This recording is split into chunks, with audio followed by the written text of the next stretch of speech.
Hi friends, అందరూ బాగున్నారా? Finally ఎప్పటినుంచో ఉన్న మా గోవా ట్రిప్కి అయితే వెళ్తున్నామండి. టోటల్ 4 డేస్ ప్లాన్ చేశాము. అన్ని బ్యాగ్స్ ఇంకా ఫుడ్ ఐటమ్స్ అన్నీ ప్యాక్ చేసేసా అండి. మీరు నెక్స్ట్ టైం గోవాకి వెళ్ళేటప్పుడు మాత్రం కొన్ని ఐటమ్స్ మాత్రం కంపల్సరీగా తీసుకెళ్ళాలి. అవేంటన్నది నేను లాస్ట్లో చెప్తాను. బట్ ఆ ఫ్యూ ఐటమ్స్ మాత్రం గోవాలో కంపల్సరీ అండి. మర్చిపోవద్దు అవైతే మాత్రము, లేకపోతే ఇబ్బంది పడతారు ఖచ్చితంగా. ఇంకా మా బుడ్డ దాని విషయానికి వస్తే మాత్రం ఫస్ట్ టైం ఫ్లైట్ ఎక్కింది. మామూలుగా ఎగ్జైట్మెంట్లో లేదండి. ఇంకా ఫ్లైట్ నుంచి క్లౌడ్స్ అన్నీ కనిపిస్తుంటే హిత్తు మాత్రం ఇంకా దానికి వచ్చిన లాంగ్వేజ్లో అయితే క్వశ్చన్స్ వేయడం పిచ్చగా స్టార్ట్ చేసేసింది. ఆ క్వశ్చన్స్ కొంచెం అర్థమయ్యి కాకపోయినా కూడా ఏదో ఒక రకంగా ఆన్సర్ చేద్దాంలే అని ట్రై చేశా. ఇంకా నా తిప్పలు కాదంటే నమ్మండి. మేమైతే ఒక ఇన్సిడెంట్ ఫేస్ చేసామండి. ఫ్లైట్ వెదర్ కండిషన్ బాగలేదని ఎక్స్ట్రా 15 మినిట్స్ డిలే ల్యాండింగ్ అని అయితే మాకు చెప్పారు.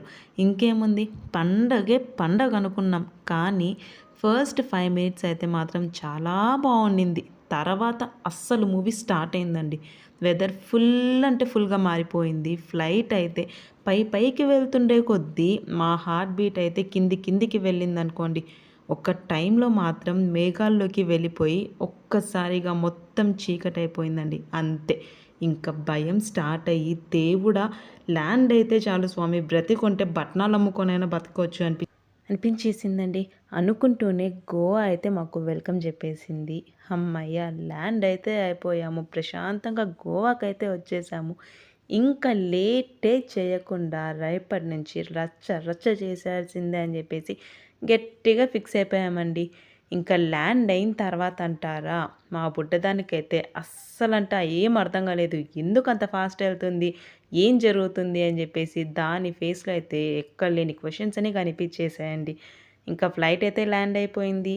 ల్యాండ్ అయిన తర్వాత అందరూ ఒకవైపు వెళ్తుంటే మాత్రం మా బుడ్డది మాత్రం నా రూటే సపరేటు అన్నట్టు వెనక నుంచి వెళ్ళింది. ఇంకా అంతే, ఎంతైనా బుడ్డ మేడం కదండి. అక్కడ అందరూ బాయ్ చెప్పుకుంటూ కిస్సులు పెట్టుకుంటూ అలా మాకైతే సెండ్ ఆఫ్ అయితే ఇచ్చేశారు. ఇలా మేమైతే హ్యాపీగా సేఫ్గా గోవాలో దిగ్గానే ఫస్ట్ పిక్చర్ మా మేడం గారు దిగేసింది.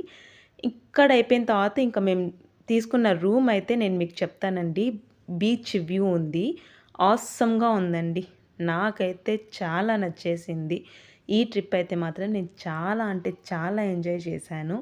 ఇంకా నేను చెప్పిన 3 ఐటమ్స్ ఏంటంటే, ఒకటి కెటిల్ మస్ట్ అండ్ షుడ్ అండి. అదైతే మీకు అక్కడ చాలా అంటే చాలా యూస్ అవుతుంది. ఇంకొకటి అంబ్రెల్లా. అక్కడ వర్షం ఎప్పుడు పడుతుందో ఎందుకు పడుతుందో దానికి తెలీదు, మనకి తెలీదు అన్నట్లు ఉంటుంది. ఇంకొకటి ఫుడ్ ఐటమ్స్ అండి. ఆ ఫుడ్ అయితే మాత్రం మేము నానా తిప్పలు పడితే కానీ మాకు ఆ 3 డేస్ 4 డేస్ ఫుడ్ అవైలబుల్ దొరకలేదండి. అటు పరిగెత్తి ఇటు పరిగెత్తి ఎక్కడేముంటుందో తెలియక అబ్బబ్బబ్బా రచ్చ చేరింది మాకైతే. మా ట్రిప్ అయితే మాత్రం ఇలా జరిగిందండి. మరి మీకు ఎలా అనిపించిందో కమెంట్ చేసి అయితే తెలిపేయండి. ఉంటాను మరి, బాయ్.